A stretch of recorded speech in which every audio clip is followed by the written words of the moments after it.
ទាំងនេះគឺជាសត្វចម្លែកសមុទ្រល្បីៗទាំង10មាននៅក្នុងរឿងព្រេងកថាទី10សត្វម៉ាការ៉ាជាសត្វមហិមាក្នុងរឿងព្រេងហិណ្ឌូវាមានរូបរាងកាត់បញ្ចូលគ្នារវាងត្រីក្រពើនិងដំរី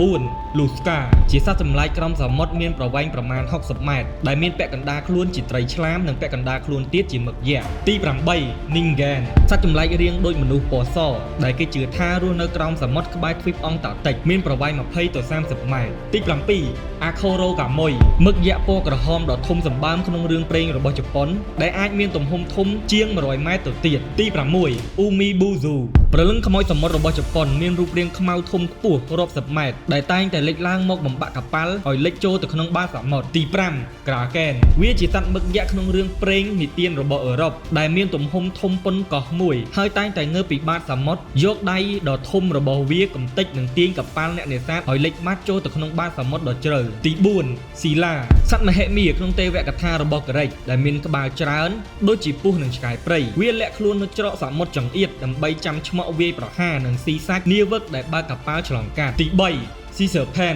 ឬពស់សមុទ្រយក្សសត្វចម្លែករាងដូចពស់ដ៏ធំបន្លាយដែលនាវិកជាច្រើនតាំងពីសម័យបុរាណធ្លាប់អះអាងបានឃើញវាជានិមិត្តរូបនៃគ្រោះថ្នាក់ដែលលាក់ខ្លួនក្នុងសមុទ្រដ៏សែនជ្រៅទី2ឡាវីយ៉ាថានសត្វចម្លែកសមុទ្រដ៏មានអំណាចបំផុតក្នុងជំនឿសាសនាជ្វីបនិងគ្រឹស្តសាសនាវាមានរូបរាងដូចជាពស់នាគយក្សជាតំណាងឲ្យភាពវឹកវរនិងកម្លាំងអន្តរាយដែលមនុស្សមិនអាចគ្រប់គ្រងបានចំណែកឯទី1គឺទីហ្វុនត្រូវបានគេស្គាល់ថាបិតានៃសត្វចម្លែកទាំងអស់ក្នុងទេវកថារបស់ក្រិកវាមានរូបរាងកាយធំសម្បើមខ្ពស់កប់ពពកដែលមានក្បាលនាគរហូតដល់100ហើយមានអំណាចខ្លាំងបំផុតរហូតអាចធ្វើឲ្យកក្រើកដល់ឋានសួគ៌និងផែនដីបានទោះមិនរស់នៅក្នុងសមុទ្រក៏ដោយតែវាបង្កជាព្យុះសមុទ្រដ៏កាចសាហាវបំផុតតើអ្នកទាំងអស់គ្នាយល់យ៉ាងណាដែរចំពោះសត្វចម្លែកទាំង10នេះ comment ពីគំនិតរបស់អ្នកទាំងអស់គ្នាខាងក្រោមវីដេអូនេះកុំភ្លេច follow ម្នាក់មួយផងណា